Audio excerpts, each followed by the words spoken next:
Agora, e o que acontecerá após o tribunal de Cristo, né? O que vai acontecer, né? Vai acontecer, irmãos, que nós iremos para as bodas do Cordeiro, que será o maior evento matrimonial do universo, né? E o que é que nos ensina a palavra de Deus? O que será? Será o encontro glorioso, já nos céus, né? Entre Cristo e sua igreja amada. No Apocalipse, né? No seu capítulo 19, versículo de número 7, onde nos diz assim: regozijemo-nos e alegremo-nos e demos-lhe glória, porque vindas são as bodas do Cordeiro, e já sua esposa se aprontou, né? E a esposa que está se referindo à igreja do Senhor, né? A sua igreja amada. A gente vai ver que vai ser milhões e milhões de salvos, né? Apocalipse capítulo 5, versículo de número 11. 5, Apocalipse 5, versículo de número 11. Vejamos o que nos ensina a sua santa palavra nesse versículo, né? Apocalipse, capítulo 5, versículo 11, diz assim: e olhei e ouvi a voz de muitos anjos ao redor do trono, e dos animais, e dos anciãos, e eram números deles milhões de milhões e milhares de milhares, né? Um outro acontecimento, irmão, que acontecerá ainda nas bodas, é que Jesus ele vai apresentar a noiva, né, a igreja, ao Pai, né? Apocalipse capítulo 3, versículo 5, diz que o que vencer será vestido de vestes brancas. De maneira nenhuma arriscarei o seu nome do livro da vida, e confessarei o seu nome diante de meu Pai e diante dos seus anjos. Ó, então esse versículo mostra que Jesus Cristo, né, irá apresentar a igreja, a noiva, ao Pai, né? O apóstolo Paulo também, ele nos ensinou algo em Efésios, né, no seu capítulo de número 5, versículo de número 27, quando ele diz que para apresentar a si mesmo igreja gloriosa, sem mácula, nem ruga, nem coisa semelhante, mas santa e irrepreensível. Esta é a igreja que vai chegar no céu. Essa é a igreja de Jesus Cristo. Essa é a igreja que Jesus vai apresentar ao Pai, né? Uma igreja gloriosa, uma igreja sem mácula, tá? Ainda podemos ver dentro desse evento, diz que haverá uma grande ceia nos céus, né? Será algo nunca visto. Jesus é quem vai servir a mesa com os salvos sentado ao lado de Abraão, Isaque e Jacó. Está registrado no Evangelho de Jesus Cristo, que escreveu Lucas, no seu capítulo 12, e os versículos 35 ao versículo de número 37, onde nos diz assim: estejam cingidos os vossos lombos e acesas as vossas candeias, né? E sede vós semelhante aos homens que esperam o seu Senhor, quando houver de voltar das bodas, para que, quando vier e bater, logo possa abrir-lhe. Bem-aventurado aqueles servos, os quais, quando o Senhor vier, achar vigiando. Em verdade, eu vos digo que se girar e fará sentar à mesa, né? E chegando-se, e servirá, né? Então nós vamos sentar à mesa, né? E lá em Mateus fala com Abraão, com Isaque e com Jacó. Estaremos sempre na presença do Senhor, tá? Vai ser um momento assim glorioso, né, irmãos? Por isso que vale a pena esperar a volta de Cristo para este grande momento em que a sua igreja estará com o Senhor, recebendo os galardões, depois indo às bodas, né? Em seguida, iremos cear, sentar-se à mesa com todos os santos de todas as épocas, de todos os tempos, onde o próprio Jesus Cristo estará nos servindo. Vai ser aquele momento espetacular, glorioso, né? E eu espero, nesse dia, estar à mesa juntamente com os irmãos, né? E nós poder olhar um para o outro e dizer que valeu a pena esperar esse momento tão desejado dos crentes, né? Que todos nós desejamos este grande momento de estar na presença de Cristo, né? De estar com o Senhor, né? Então, irmãos, vale a pena a gente não se misturar com os prazeres do mundo para ser uma igreja, uma noiva santa, né? Sem mácula, para que o Senhor Jesus Cristo possa apresentar a sua igreja ao Pai. Vai ser algo assim espetacular. Bem, isso acontecerá com a igreja, né? No arrebatamento, nós estaremos recebendo os galardões, estaremos participando das bodas, né? Estaremos sendo apresentados ao Pai e estaremos ceando com Jesus Cristo. O irmão Elcio está nos lembrando aqui, né? Um versículo de Lucas 13:29, né? Exatamente, 13:29. E virão do Oriente, Ocidente, Norte e do Sul, e assentarão-se à mesa, né? Do reino de Deus. Verdade, irmão Elcio de Jesus, né? Agora, queridos, no tocante aos ímpios, né? Aqueles que não foram arrebatados, aqueles que não aceitaram Jesus como Salvador, o que irá acontecer, né? Após o arrebatamento da igreja. Veremos aqui, irmão, que após o arrebatamento da igreja, 2 eventos ocorrerão no céu. A gente já viu que o Tribunal de Cristo, que a gente já falamos já há pouco tempo, para efeito de concessão de galardões aos salvos, e em seguida as bodas do Cordeiro, não é isso? Essa passagem da igreja no céu deve durar 7 anos, tá? Esse período de 7 anos. Enquanto isso, aqui na terra, o que vai acontecer, irmãos? Vai acontecer que haverá a grande tribulação, que durará também 7 anos, tá? Enquanto a igreja está no céu, né? Aqui na terra, no tocante aos ímpios, vai dar início à grande tribulação, tá? E o que é a grande tribulação? É um tempo de tribulação para todo o mundo, né? Lucas capítulo 21, versículo 35, observe que diz assim, porque virá como laço sobre todos que habitam na face de toda a terra, né? Onde fala exatamente da grande tribulação que ocorrerá aqui na terra, tá? Apocalipse capítulo 7, versículo de número 14, também fala algo a respeito, né?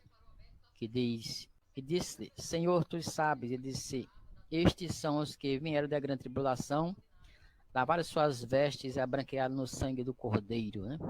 Daniel também 12, versículo 1, ele também falou da grande tribulação que acontecerá aqui na terra, né? E Daniel 12, versículo 1 diz, e naquele tempo se levantará Miguel, né?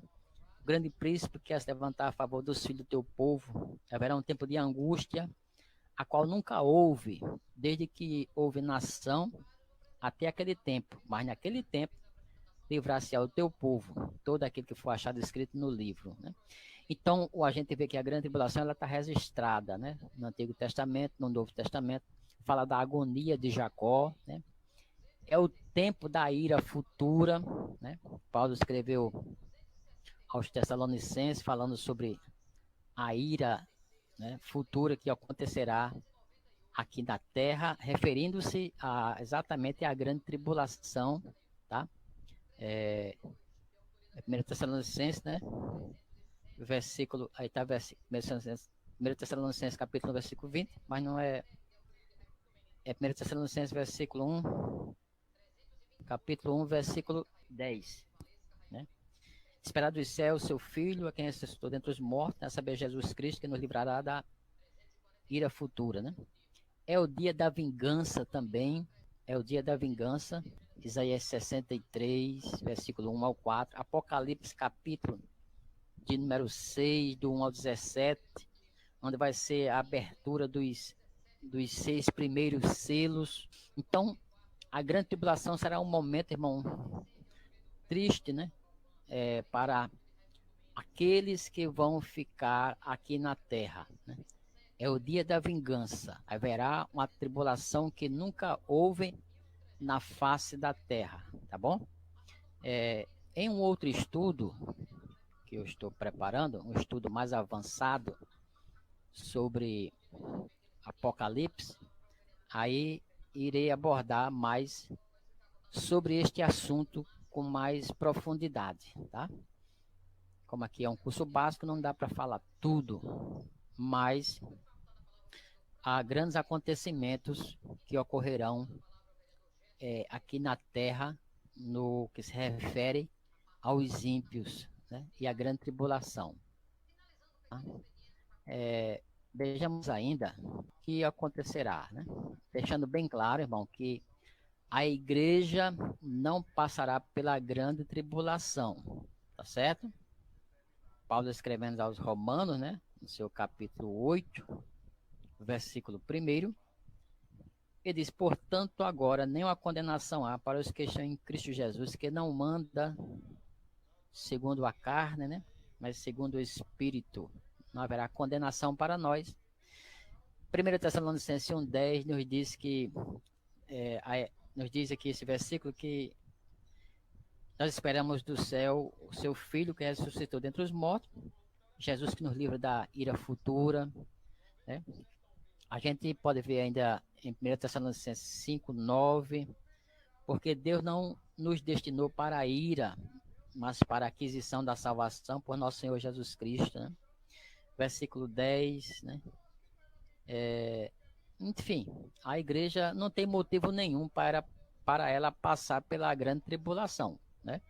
Há muitas pessoas, inclusive muitos irmãos, que acreditam que a igreja irá passar pela grande tribulação, né?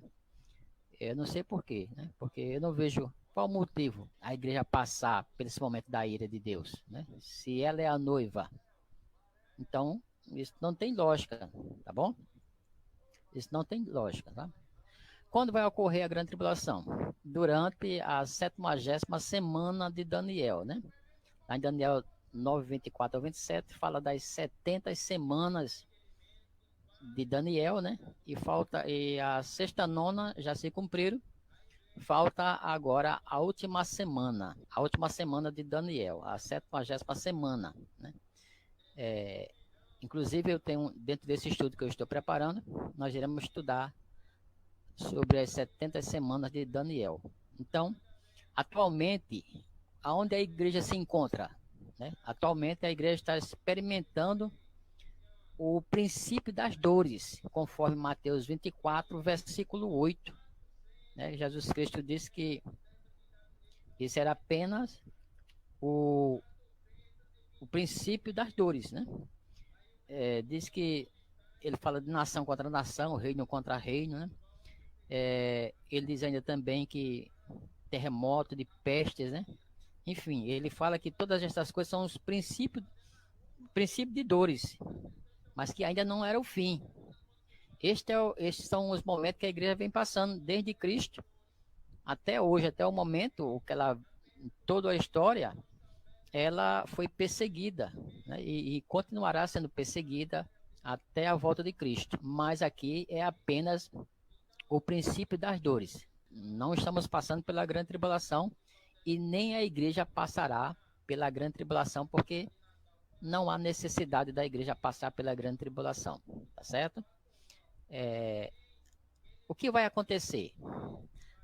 A gente vai ver que o anticristo se manifestará, né? Daniel, ele falou a respeito disso, no seu capítulo 9, lá no versículo de número 27, né? Diz que, falando do anticristo, onde ele diz que ele afirmará uma aliança com muitos por uma semana, né? Quando o anticristo fazer uma aliança, né, com muitos, né, com as nações, e na metade da semana ele se manifestará e daí vai a começar as grandes perseguições, tá? Detalhe, né? Ele já pode estar no mundo, né?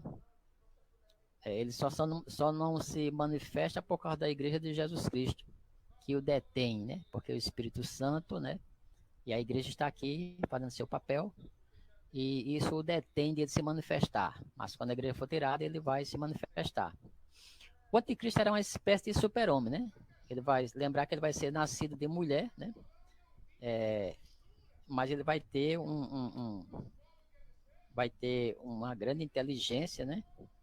E vai trabalhar contra a humanidade, né? Apocalipse capítulo 13, versículo de 1, nos diz que fala dele como se fosse a besta que sobe do mar, né? Diz, e eu pus-me sobre a areia do mar e vi subir do mar uma besta que tinha 7 cabeças e 10 chifres, e sobre seus 10 chifres 10 diademas, e sobre suas cabeças o nome de blasfêmia, né? Está se referindo aqui ao anticristo, né? Quando ele se levantará no meio das nações, né? Será um homem, um super-homem, né? Nascido de mulher. Lembrando, irmão, um detalhe, viu? Que o espírito de Satanás, né? Dele já está no mundo, tá bom? O espírito, né? Quer dizer, a ação diabólica de Satanás já está no mundo, né? Primeira carta de João, capítulo 2, o seu versículo 18, diz, filhinho, já é a última hora, como já ouviste, que vem o anticristo. Também agora muito se tem feito anticristo, por onde conhecemos que já é a última hora, né? Então, esse espírito do anticristo, desde o começo da igreja, que ele está atuante, né, na vida da igreja, querendo destruir a igreja, né? E ainda na primeira carta de João, capítulo 4, versículo 3, diz, todo espírito que não confessa que Jesus Cristo veio em carne, não é de Deus, mas é o espírito do anticristo, do qual já ouviste que há de vir, e esse que já está no mundo, né? Já está atuante. O espírito do anticristo já está atuante, irmão, desde a época da igreja, né? O anticristo, ele vai fazer o que? Ele vai reunir os exércitos, né, para ir para a batalha do Armagedon, né? Ele vai reunir o exército, né, as nações, para ir para a grande batalha do Armagedon, né? Que a gente pode ler lá em Apocalipse, onde fala que se reunirão, né, para querer destruir. Apocalipse 16, versículo 13 e o 14, né? Diz que a boca do dragão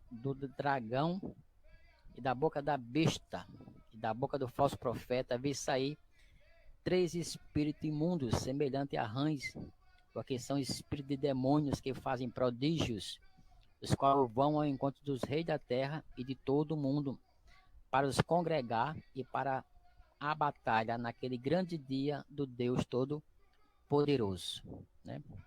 Então a gente vê aqui que ele vai procurar se reunir para destruir, entrar numa batalha, né? Mas será destruído. Queridos, ainda referente à vinda de Cristo, como a gente viu, né?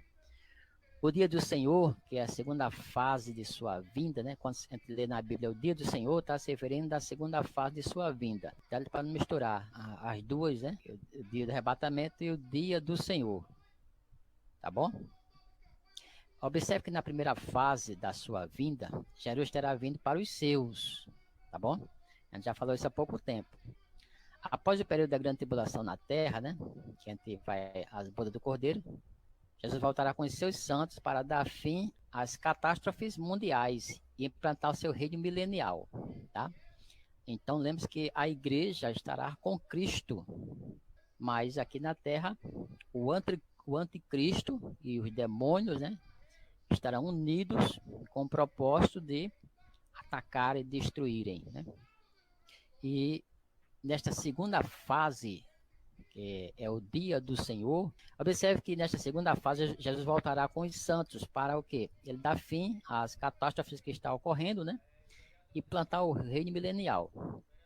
Jesus voltará com poder e grande glória, irmão, nessa segunda vinda, nessa segunda fase, não segunda vinda, mas segunda fase, virá com grande glória. Mateus 24, na leitura que a gente leu nesta noite, nos fala sobre isso, né? É isso mesmo, né, Luiz? Você estava falando aí? Deixa eu ver aqui se está...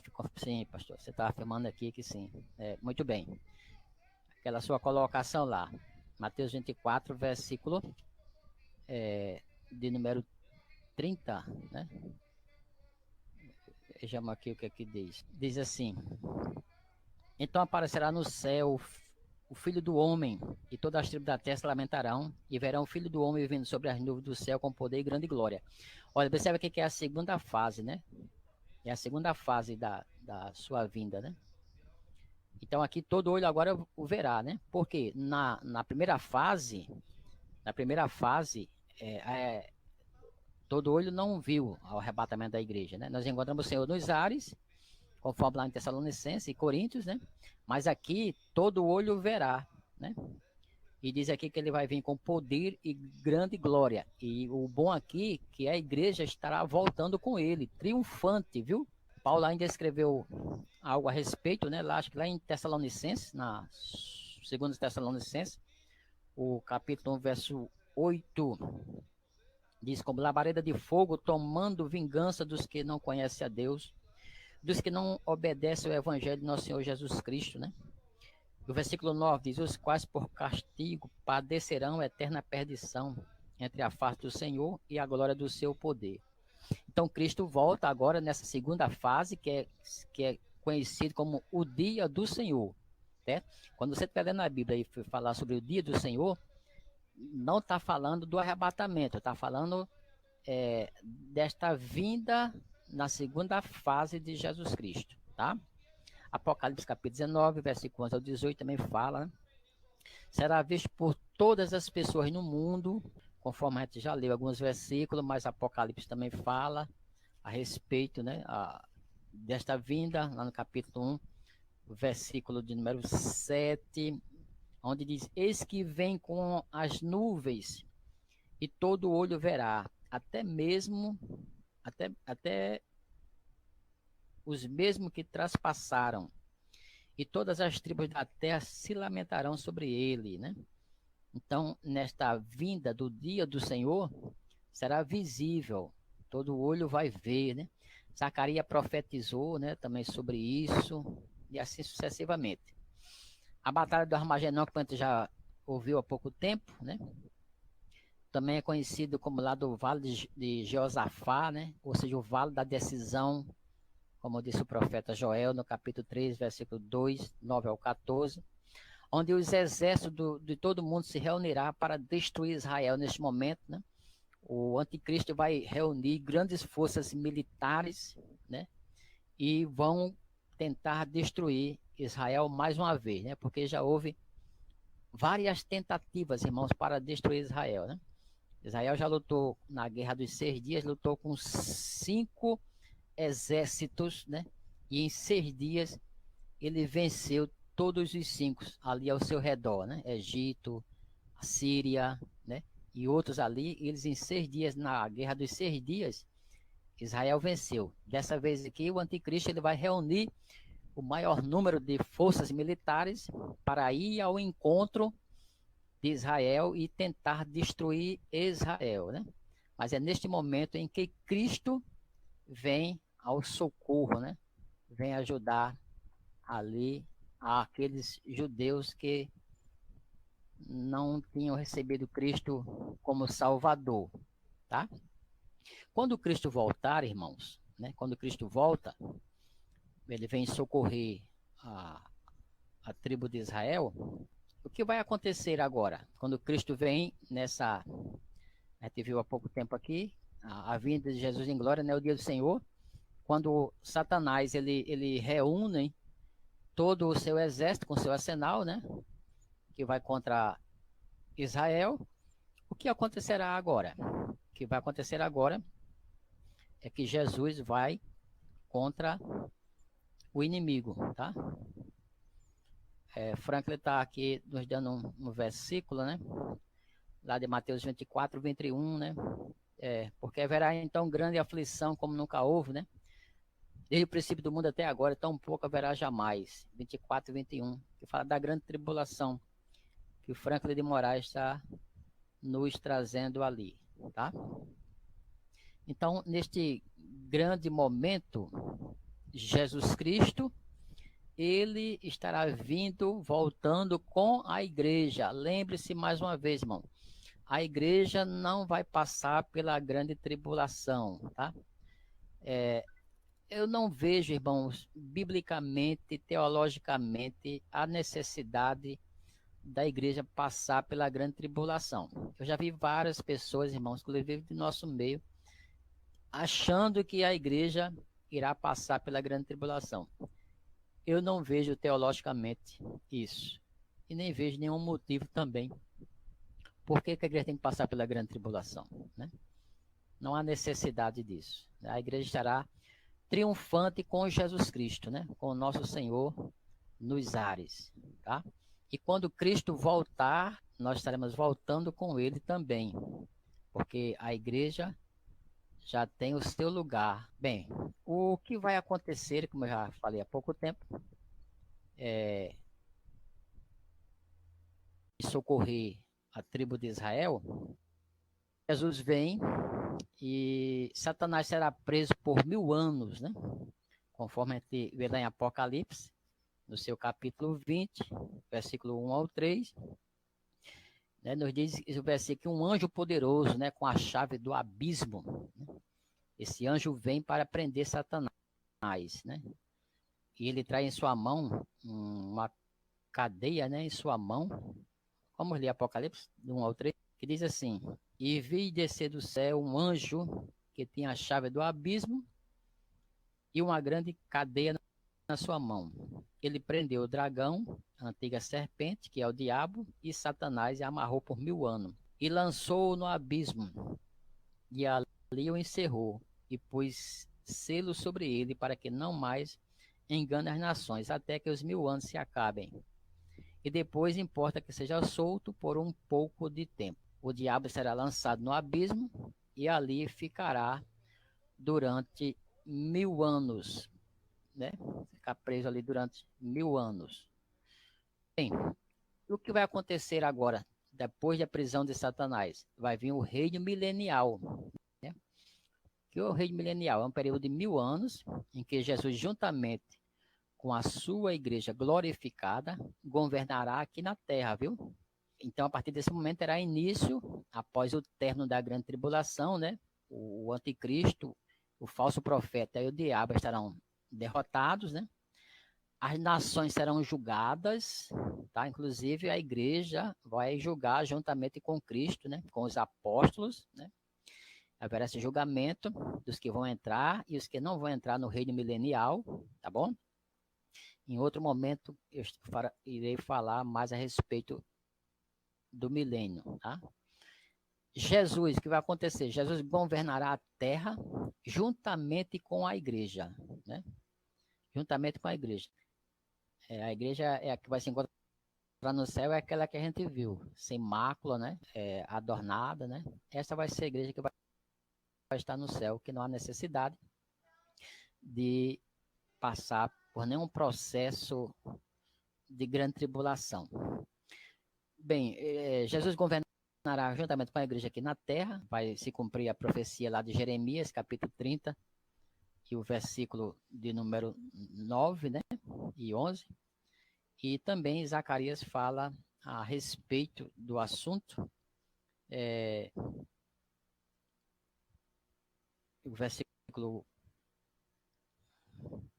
Jeremias 30, versículo 11 diz: porque eu sou contigo, diz o Senhor, para te salvar. Porquanto darei fim a todas as nações, entre as quais te espalhei. A ti, porém, não darei fim, mas castigarei com medida, e de todo te terei por inocente, né? Se referindo-se a Israel aqui. E também, agora, algo bem interessante, né? Jerusalém será a capital do mundo, né? Que coisa gloriosa, né? A Jerusalém celeste, né? Será a capital do mundo. A igreja, ela reinará com Cristo, seremos reis e também seremos sacerdotes. Estaremos exercendo a função aqui na terra, né? No reino milenial, como reis e também sacerdote, né? O Apocalipse capítulo 1, verso 6, né? Nos diz que o Senhor nos fez reis e sacerdote para Deus e seu Pai, né? Apocalipse capítulo 5, verso de número 10, também diz, e para o nosso Deus os fizeste reis e sacerdotes, e eles reinarão sobre a terra, né?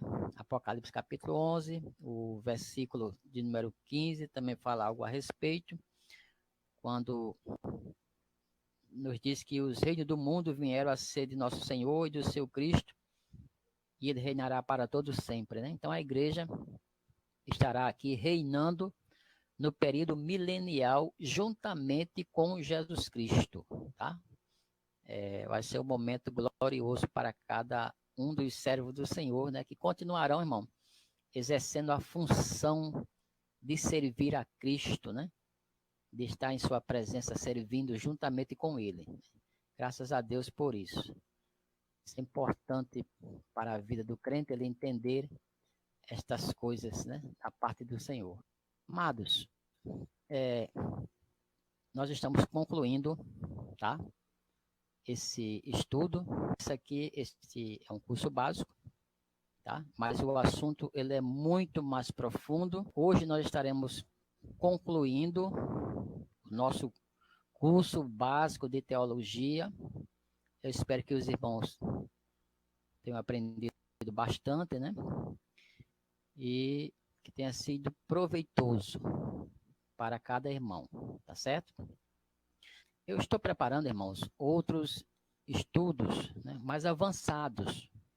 Por exemplo, estarei preparando um estudo sobre as 70 semanas de Daniel, um estudo de Apocalipse, só que bem mais avançado, tá?